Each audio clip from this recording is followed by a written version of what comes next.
नहीं होगा तब तक हमारे हृदय में प्रेम प्रकट नहीं हो सकता। अहंकार किस बात का करें?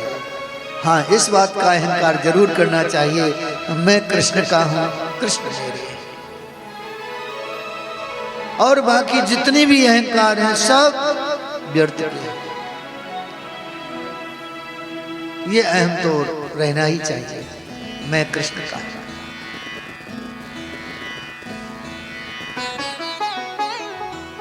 उद्धव प्रेमी हो गया कि ज्ञान की पाठशाला जहां खत्म होती है ना, प्रेम वहां से प्रारंभ होता है। प्रेम इतना श्रेष्ठ है, और जब तक प्रेम नहीं आता है तब तक परमात्मा नहीं आते हैं।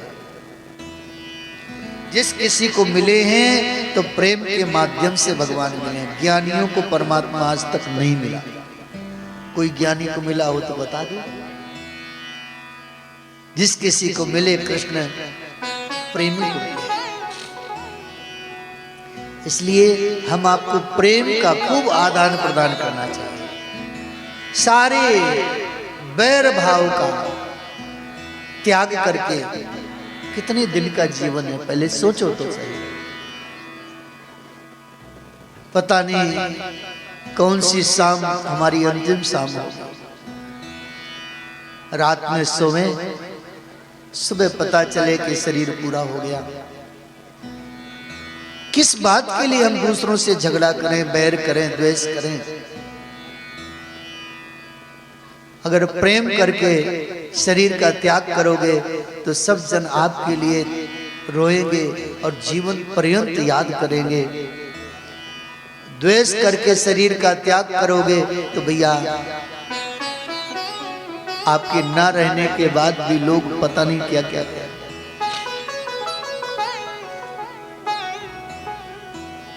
एक वैश्या थी, अपने कोठे में रहती थी। वैश्या के कोठे के सामने से जो मार्ग गया था वो शमशान को गया, शमशान को। और वैश्या का कोठा इस तरफ था, रास्ता के उस तरफ एक वट वृक्ष था, उसके नीचे एक महात्मा जी रहते थे। जब कोई शव उस मार्ग से लेके जाते थे तो वैश्या कोठे पर खड़े होकर के कहती थी, अरे राम राम राम, कितना धर्मात्मा था, कितना पुण्यात्मा था ये, कितना अच्छा व्यक्ति था, ये स्वर्ग जाएगा। वैश्या ऐसा कहती थी। और किसी किसी शव के पीछे वैश्या कहती, अरे ये तो नरक जाएगा।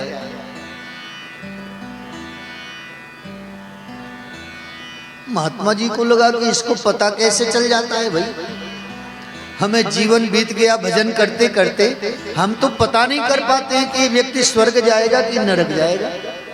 और ये वैश्या जो जीवन भर इसने गंदे काम किए हैं और ये कह देती है कि ये स्वर्ग जाएगा, ये नरक जाएगा। एक दिन महात्मा जी क्रोधित होकर बोले, ए तुझे कैसे पता चलता है कि ये स्वर्ग जाएगा, ये नरक जाएगा? भैया को थोड़ा सा कह दो, अभी बजाने का समय आएगा, बता दो। अभी बारात नहीं आई है, अभी बाजा बंद करना। यानी उस वैश्या से कहा महात्मा जी। वैश्या ने कहा, महाराज इसमें कुछ जानने की क्या जरूरत है?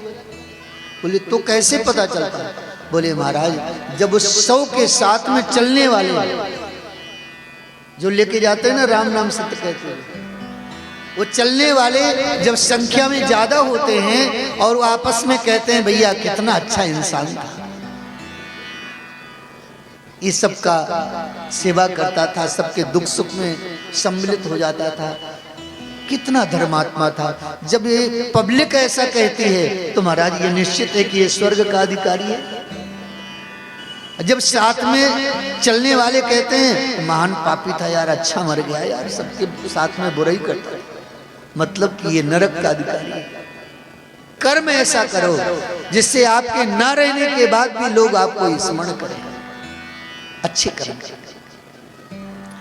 कंस के मृत्यु के बाद कंस की 2 पत्नियां थीं, अस्ति और प्राप्ति। वह अपने पिता के यहाँ गईं और पिता के पास जाकर के जरासंध को बताया, मेरे पति का वध कृष्ण ने कर दिया। जरासंध क्रोधित हुआ और 23 अक्षौणी सेना लेकर के मथुरा पर चढ़ाई की। कृष्ण बलराम ने जब सुना तो कृष्ण बलराम नगर से बाहर निकल गए। देवताओं ने सुंदर रथ भेजे। एक रथ में गरुड़ध्वज, भगवान कृष्ण का रथ है जिसमें गरुड़ का ध्वजा है, और एक रथ में ताल का ध्वज है जो बलराम जी के लिए है। एक रथ में धनुष, चक्र, अनेक प्रकार के शस्त्र, और एक रथ में हल और मूसल रखा। दोनों भाई रथ पर बैठ गए। घमासान युद्ध हुआ जरासंध से, और जरासंध की 23 अक्षौणी सेना को मार दिया। 17 बार चढ़ाई करी जरासंध ने, और 17वां बार कृष्ण बलराम ने उसकी सेना का वध किया, लेकिन उसको नहीं मारा। काल्यवन नाम का राक्षस था, म्लेच्छ सेना लेकर के 3 करोड़ सेना लेकर के आया युद्ध करने के लिए। कन्हैया ने उसका भी वध किया, उसको मुचकुंद से मरवा दिया। कन्हैया विचार करने लगे कि ये जरासंध बार बार चढ़ाई करेगा, मानेगा नहीं, इसलिए अब एक काम करते हैं कि द्वारिका की स्थापना करते हैं। समुद्र में 12 योजन की द्वारिका का स्थापना की विश्वकर्मा के माध्यम से, और रात्रि के समय सारे यदुवंशियों को योग माया के द्वारा भगवान ने द्वारिका भेज दिया। और द्वारिका में दोनों भाई रहे। प्रातः काल उस जरासंध ने विचार किया कि कृष्ण ऐसे हारेगा नहीं, और जरासंध ने ब्राह्मणों को बुलाया। ब्राह्मणों से कहा, तुम अनुष्ठान में बैठो, मेरी विजय हो, अगर मैं पराजित हो गया तो ब्राह्मण देवता सब मारे जाओगे, और मेरी अगर विजय हो गई तो तुम्हें मुंह मांगा दक्षिणा दी जाएगी। ब्राह्मण तो बेचारे डर गए, अनुष्ठान में बैठ गए। ब्राह्मणों ने एक ब्राह्मण कृष्ण के पास भेजा, जाके बता दो कि हम अनुष्ठान में बैठे हैं, जीत जाए नहीं तो हम तो मारे जाएंगे। कृष्ण को जब ये सूचना मिली, बलराम जी से बोले, अब हम इस जरासंध से युद्ध तो करेंगे, लेकिन जरासंध को पराजित नहीं करेंगे। बलराम जी बोले, तो क्या करेंगे? बोले, अपन भग जाएंगे। बलराम जी बोले, कृष्ण, क्षत्रिय का धर्म है क्या ये? क्षत्रिय संग्राम में पीठ नहीं दिखाता, और आप कहते हैं कि भग जाएंगे। कन्हैया बोले, देखो दाऊ, अगर एक भी ब्राह्मण हमारे कारण मारा गया तो हमारे अवतार लेने का उद्देश्य निष्फल हो जाएगा।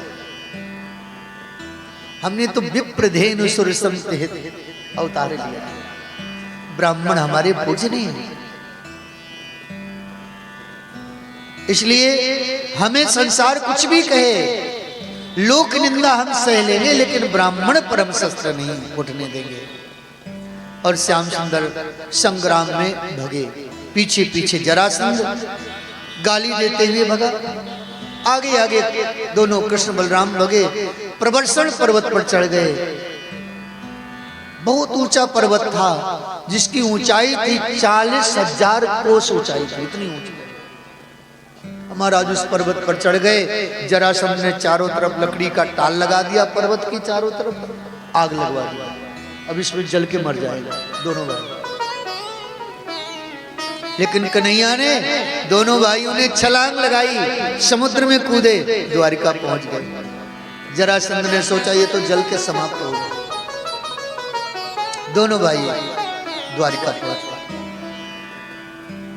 बलराम जी का विवाह हो गया रेवत के पुत्र ककुदमी की पुत्री रेवती के साथ। रेवती के साथ में विवाह बलराम जी का हो गया। अब कन्हैया ने सोचा कि हमारा भी कोई ब्याह कर दे। अब ब्याह करवे की तो महाराज सबको पड़ी रहती। ब्याह एक ऐसी चीज है कि दूल्हा को पता ही नहीं चलता है कि हम अच्छा काम कर रहे हैं कि बुरा काम कर रहे हैं।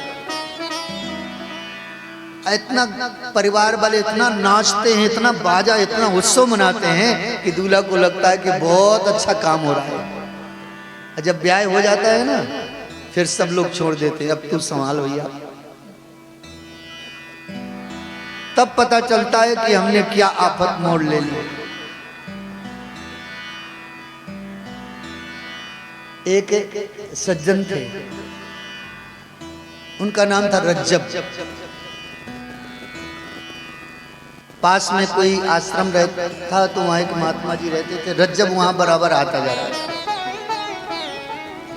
अब रज्जब अकेला लड़का था, अपने माता पिता का, तो माता पिता ने विवाह की तिथि निश्चित कर दी। रज्जब के पिताजी गए गुरुजी के पास निमंत्रण कार्ड लेके, गुरुजी आपके चेला का ब्याह है, आप पधारिए। गुरुजी ने कहा, हे भगवान, इतना ज्ञान दिया हमने चेला को, वो ब्याह करने लगा। गुरुजी बोले, हम अवश्य जाएंगे, किसी के शादी में नहीं जाते हैं, लेकिन अपने चेला के ब्याह में जरूर जाएंगे। और जिस दिन बारात जा रही थी, तो दूल्हा को पूरे नगर में घुमाते हैं। उसके पहले होता है ना, जब बारात जाती है तो उसके पहले पूरे नगर में दूल्हा भ्रमण करता है, सब देवताओं का पूजन करता है, सबसे आशीर्वाद लेता है घोड़ा में बैठ के। अब गुरुजी उसी समय पहुंच गए, तो गुरुजी को बढ़िया सुंदर आसन में बैठाया, पद प्रक्षालित किए, और रज्जब तो दूल्हा बना हुआ था, मोर बांधे हुए था। अब तो मोर चलते ही नहीं, अब तो टोपी चलती है। बोलो जय श्री कृष्ण। और ऐसी टोपी चलती है कि पता नहीं चलता कि बाजा वाला है कि दूल्हा है। हाँ, जैसे बाजा वाले टोपी लगाए रहते, वैसे दूल्हा को टोपी लगा लेते। पहले मोर चलते थे महाराज, खजूर के पत्तियों से बनता था, दूर से लगता था कि दूल्हा आ रहा है, देखने का मन करता था। अब तो महाराज काहे का दूल्हा। अब रज्जब गया गुरुजी को प्रणाम करने, तो जैसे गुरुजी को प्रणाम किया, तो गुरुजी ने सर रखा रज्जब के ऊपर और कहा, रज्जब ने गज्जब किया।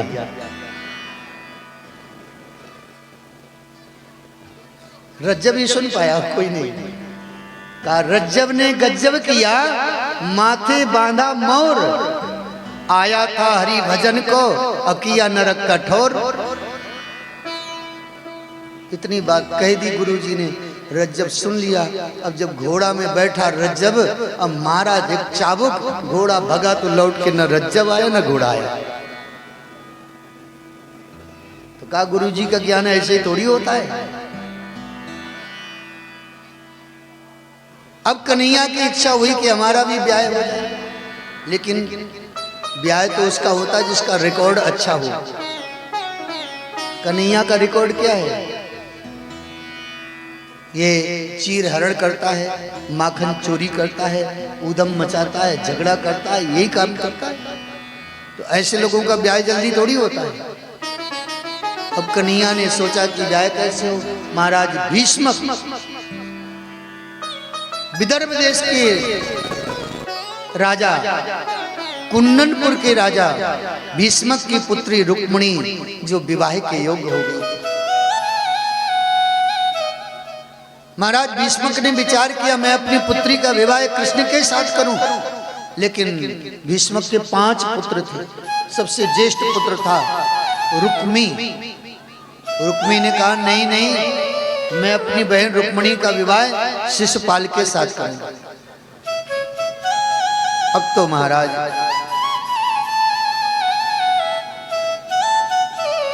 रुक्मणी दुखी हो गई, क्योंकि रुक्मणी ने द्वारिका से आने जाने वालों के मुख से भगवान के ऐश्वर्य, पराक्रम, बल की कथा सुनी थी। इसलिए मन से कृष्ण को ही अपना पति मान लिया और मन में संकल्प किया था कि मेरा विवाह होगा तो कृष्ण के साथ होगा, अन्यथा मेरा विवाह अगर कोई जबरदस्ती किसी के साथ कर देगा ना तो मेरा शरीर तो जाएगा, उसमें प्राण नहीं होगा। जब विवाह की तिथि निश्चित हो गई, बेचारी रुक्मणी रोने लगी। भाभियों ने समझाया, कहा देखो चिंता मत करो, कृष्ण बड़े दयालु हैं, किसी ब्राह्मण के द्वारा पत्र लिख करके तुम भेज दो, उन्हें सूचना मिलेगी तो अवश्य आएंगे। रुक्मणी ने पत्र लिखा, ब्राह्मण देवता के माध्यम से द्वारिका में पत्र भेजा, और जैसे ही ब्राह्मण देवता द्वारिका में पहुंचे, श्याम सुंदर ने देखा ब्राह्मण देवता आए, प्रसन्न हो गए। महाराज बड़ी मुश्किल में ब्राह्मण का दर्शन हुआ है, हाँ शीघ्र चलो। क्यों? वो रुक्मणी का विवाह हो रहा है और रुक्मणी आपको चाहती है। पत्र दिया, पत्र में 7 श्लोक लिखे, 7 श्लोक लिखा था। श्रुत्वा गुणान् भुवन सुंदर शृण्वतां ते निर्विश्य कर्ण विविरैर् हरतोंगतापं रूपं दृशां दृश्यमतां अखिलार्थ लाभं त्वय्यच्युता विशति चित्तम पत्रपं मे। पत्र में लिखा है, हे श्याम सुंदर, जब से मैंने इन कानों से आपके पावन चरित्र को सुना है, लीला को सुना है, तब से हृदय तड़प रहा है आपसे मिलने के लिए। अगर आप हमें नहीं मिले इस जीवन में तो ये जीवन हमारा जल्दी ही समाप्त हो जाए, आपके बिना नहीं रह सकते। वो पत्र में 7 श्लोक लिखे हैं रुक्मणी ने, मतलब इन 7 श्लोक लिख करके मैंने आपके साथ 7 फेरे कर दिए।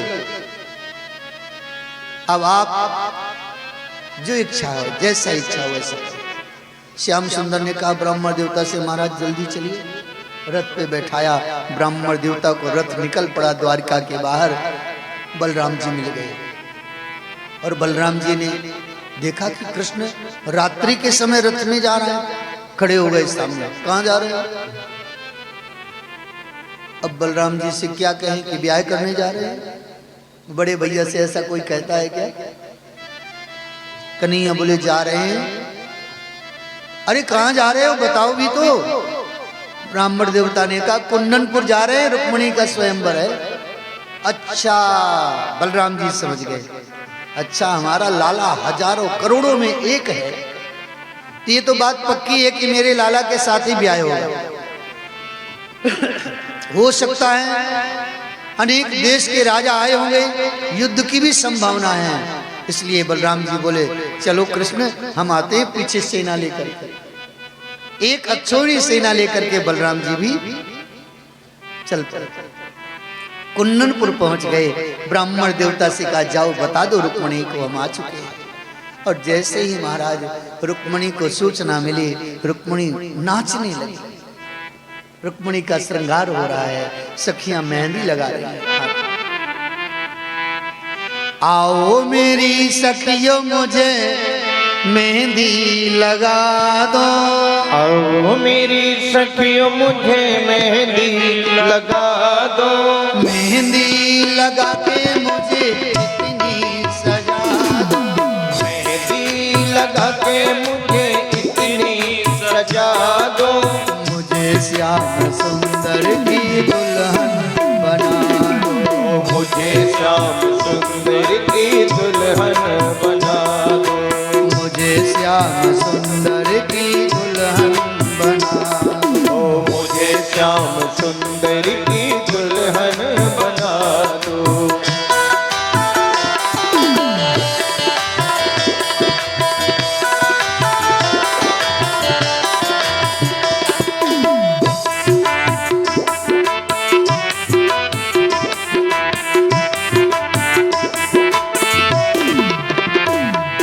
सत्संग में मेरी बात है चलाई, सत्संग में मेरी बातें चलाई, सत्संग में मेरी बातें चलाई, सत्संग में मेरी बात चलाई, सतगुरु ने मेरी कीनी सगाई, सतगुरु ने मेरी कीनी सगाई, सतगुरु बुला के हाथ लेवा तो करा दो, सतगुरु बुला के हाथ लेवा तो करा दो, सतगुरु बुला के हाथ लेवा तो करा दो, सतगुरु बुला के हाथ लेवा तो करा दो। मुझे श्याम सुंदर की दुल्हन ओ मुझे श्याम सुंदर की दुल्हन बना दो, मुझे श्याम सुंदर की दुल्हन बना दो।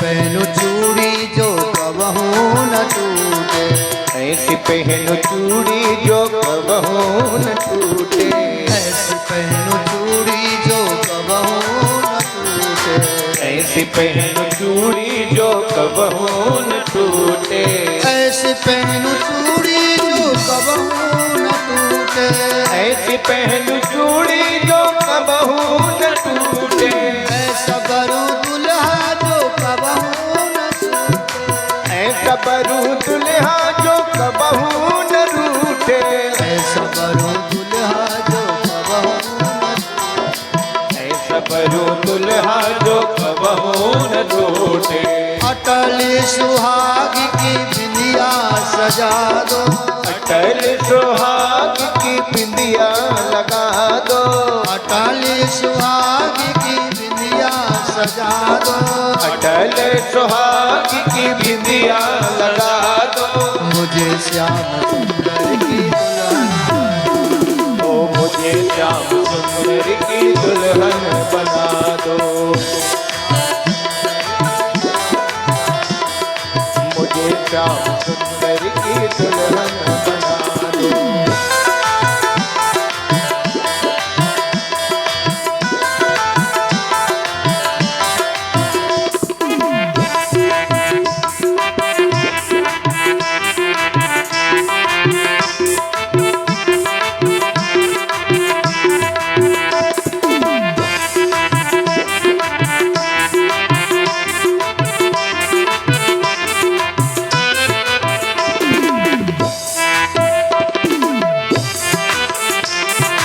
भक्ति का सुरमा मैं आँख में लगाऊंगी, भक्ति का सुरमा मैं आँख में लगाऊंगी, भक्ति का सुरमा मैं आँख में लगाऊंगी, भक्ति का सुरमा मैं आँख में लगाऊंगी, दुनिया से नाता तोड़ उनकी हो जाऊंगी, दुनिया से नाता तोड़ उनकी हो जाऊंगी, दुनिया से नाता तोड़ उनकी हो जाऊंगी, दुनिया से नाता तोड़ उनकी हो जाऊंगी। सतगुरु बुला के साथ फेरे तो पड़वाए दो, सतगुरु बुला के साथ फेरे तो पड़वाए दो, सतगुरु बुला के साथ फेरे तो पड़वाए दो, सतगुरु बुला के साथ फेरे तो पड़वाए दो।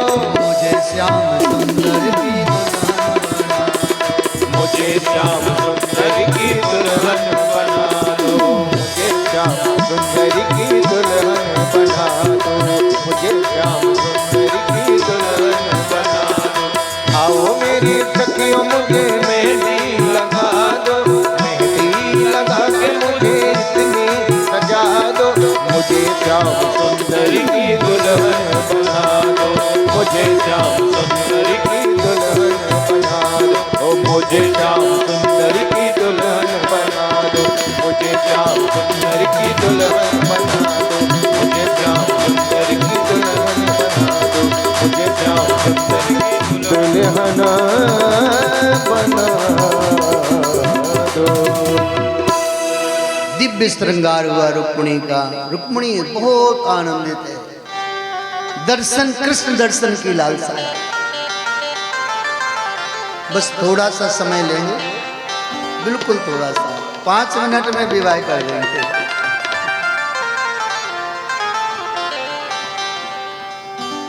श्रृंगार हुआ रुक्मिणी का। और विवाह की ऐसी परंपरा है कि जिस दिन कन्या का विवाह होता है उसके भोर में गौरी मंदिर भेजा जाता है कन्या को सुहाग के लिए। माँ गौरी के मंदिर में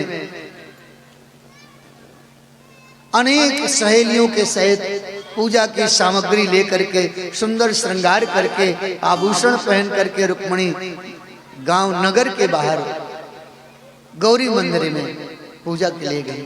शिशुपाल को संदेह था, इसलिए शिशुपाल ने रुक्मिणी की रक्षा में 10,000 सैनिक भेजे। अच्छी तरह से रक्षा करना, कोई भी रुक्मिणी के पास न पहुंच सके। रुक्मिणी गई और रुक्मिणी जाकर के दिव्य गौरी माँ का दर्शन किया, पूजन किया, षोडशोपचार पूजन किया रुक्मिणी ने, और हाथ जोड़ करके प्रार्थना करी। नमस्ते त्र्यंबके भीक्षणं स्वसंतान युतां शिवां भूयात् पतिर्मे भगवान कृष्णस्तदनुमोदितां।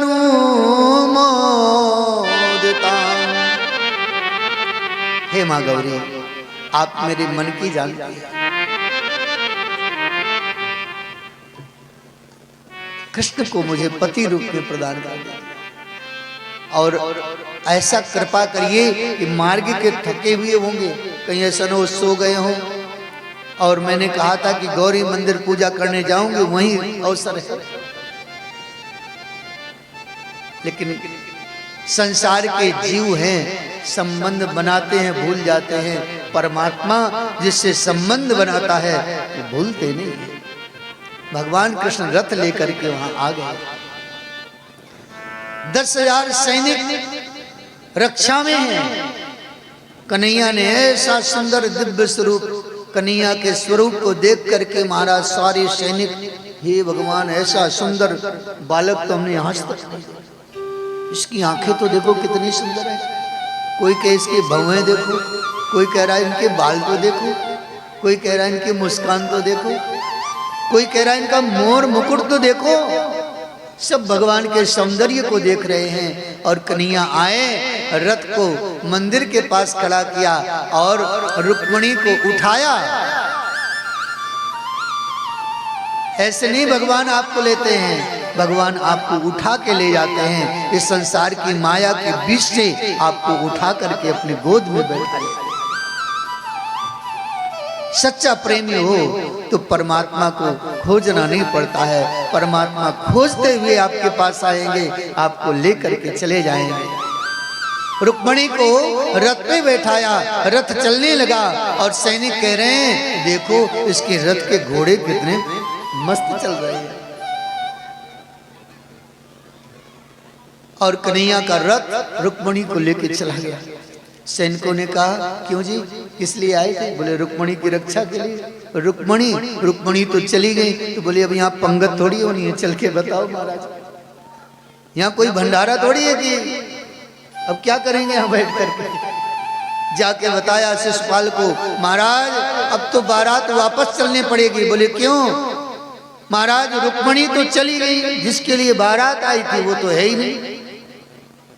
रुक्मिणी को बताया शिशुपाल ने, तुमने बुला करके हमारा बहुत बड़ा अपमान किया है।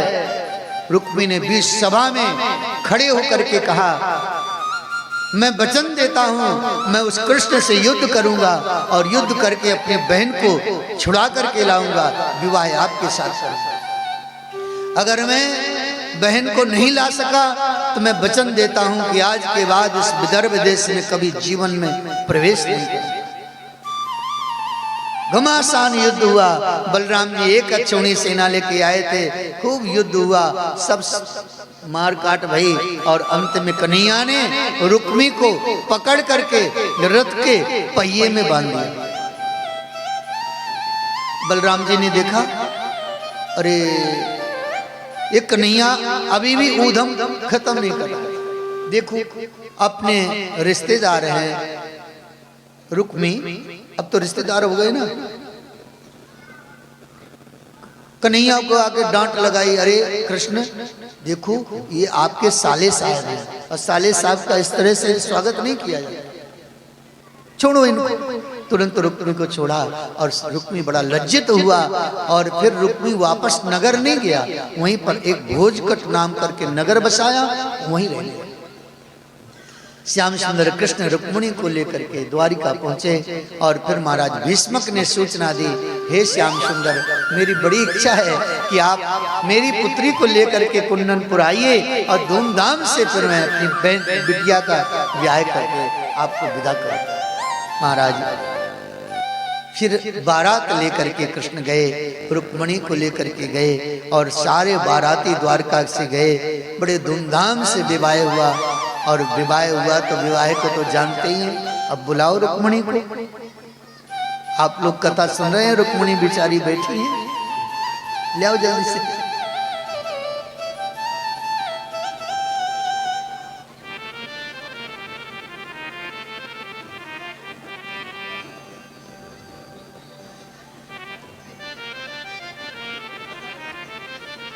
बाजा बजाओ भाई,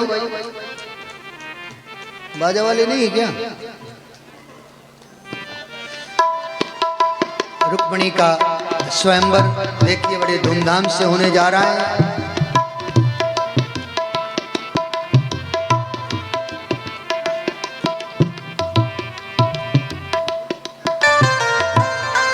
श्री रुक्मिणी कृष्ण भगवान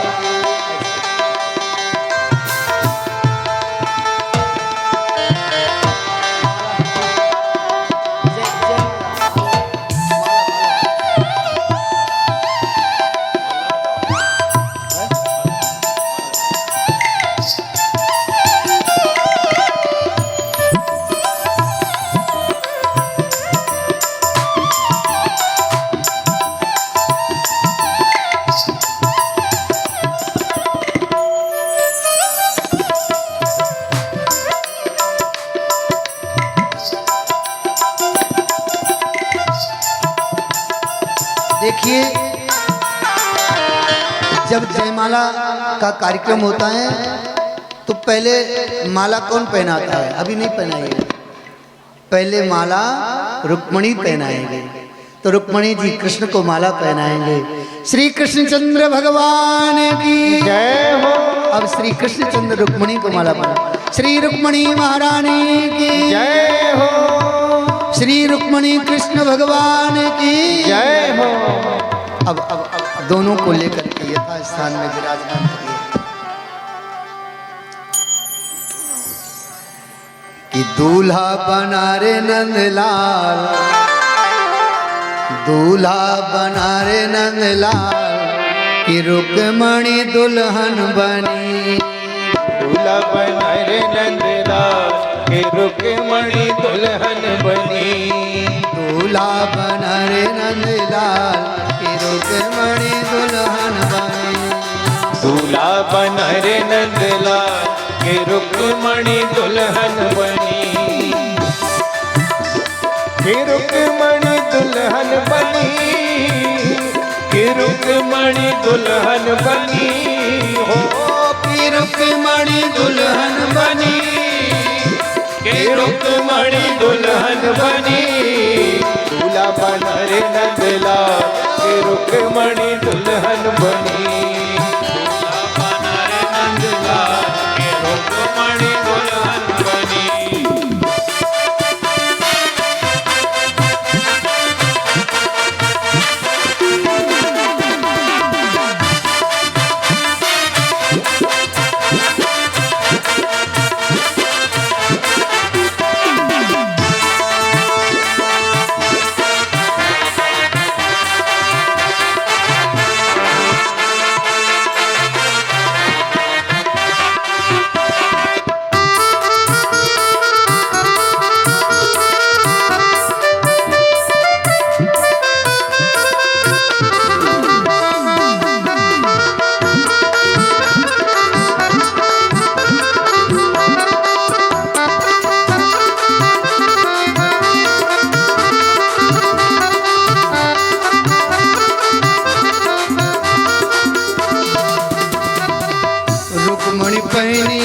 सतरंगी साड़ी, रुक्मणी पहनी है सतरंगी साड़ी, रुक्मणी पहनी है सतरंगी साड़ी, रुक्मणी पहनी है सतरंगी साड़ी, सतरंगी साड़ी है सतरंगी साड़ी, सतरंगी साड़ी है सतरंगी साड़ी, रुक्मणी पहनी है सतरंगी साड़ी, रुक्मणी पहनी है सतरंगी साड़ी, पीतांबर नंदलाल ओ पीतांबर नंदलाल ये रुक्मणी पीतांबर नंदलाल के रुक्मणी दुल्हन बनी, मेरे दूल्हा बने नंदलाल ये रुक्मणी दुल्हन बनी, दूल्हा बने नंदलाल के रुक्मणी दुल्हन बनी।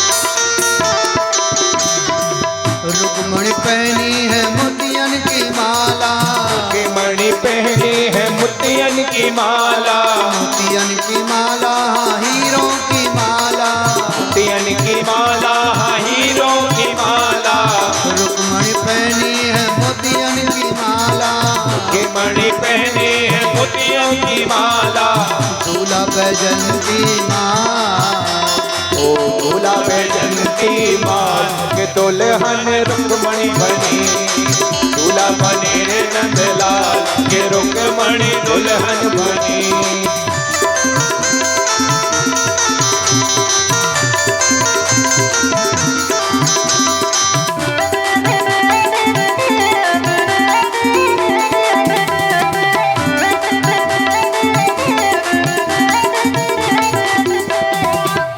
रुक्मणी मारी प्यारी लागे, रुक्मणी मारी प्यारी लागे, प्यारी लागे भोरी लागे, प्यारी लागे हाँ भोरी लागे, रुक्मणी मारी प्यारी लागे, रुक्मणी मारी प्यारी लागे, दूल्हा लगे कमाल ओ दूल्हा करे कमाल ये जोड़ी का जब हे दूल्हा बने नंदलाल के रुक्मणी दुल्हन बनी।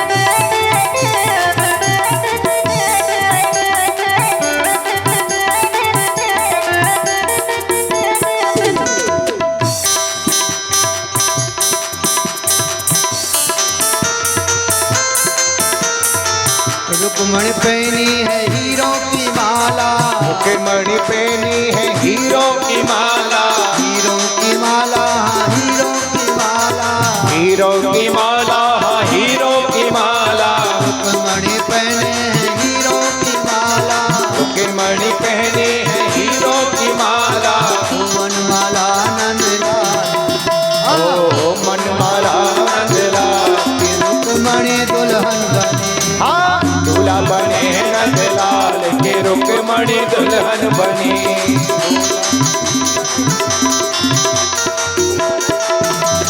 दूल्हा बने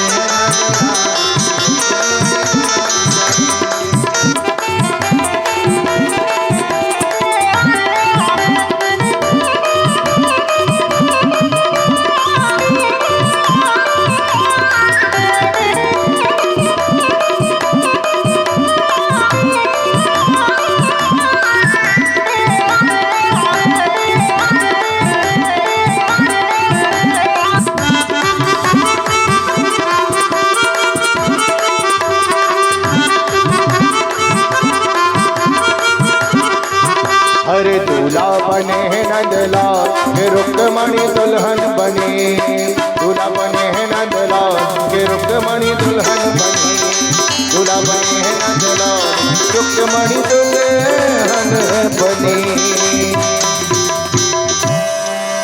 श्री रुक्मणी कृष्ण की जय हो। अब हमारे बाराती लोग नाचेंगे। देखो अभी कोई नाचा नहीं है सही ढंग से, अभी दूल्हा का मन प्रसन्न नहीं हुआ। ऐसा थोड़ी होता है, आप लोग अपने बच्चों के ब्याह में ऐसा नाचते हैं क्या? हाँ महाराज पूरे डूब जाते हैं, तो आप लोग ऐसे ही। हाँ मुकुट सिर मोर का मेरे चित चोर का, दुने नने नने ना दुने नने नने ना दुने न सरकार के कटिले हैं कटार से, दुने न सरकार के कटिले हैं कटार से। मुकुट सिर मोर का मेरे चित चोर का, मुकुट सिर मोर का मेरे चित चोर का, दोने नने नने ना दोने नने नने ना दोने न घनश्याम के कटीले हैं कटार से, दोने न सरकार के कटीले हैं कटार से।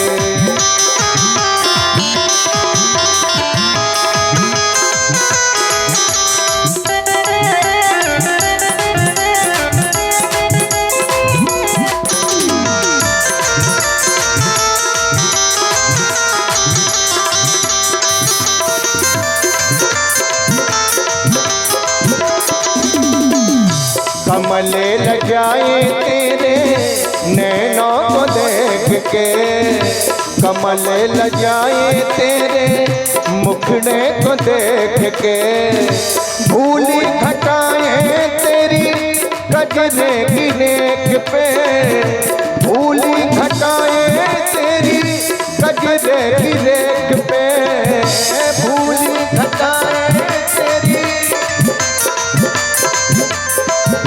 मैं मुखड़ा ने हार के तो चांद गए हार के, हे मुखड़ा ने हार के तो चांद गए हार के, दोने नने नने ना दोने नने नने ना दोने न घनश्याम के कटिले कटार से।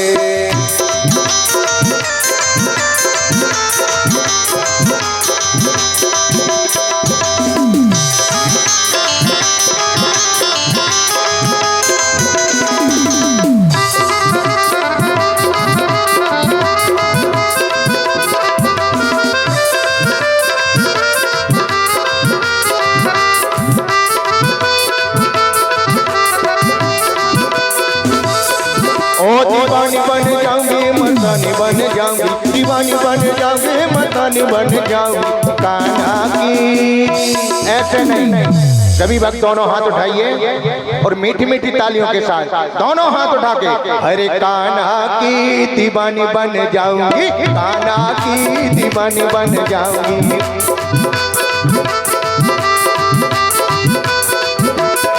ओ दीवानी बन जाऊंगी मस्तानी बन जाऊंगी, दीवानी बन जाऊंगी मस्तानी बन जाऊंगी कान्हा की रसिया की रसिल बन जाऊंगी, कान्हा की दीवानी बन जाऊंगी।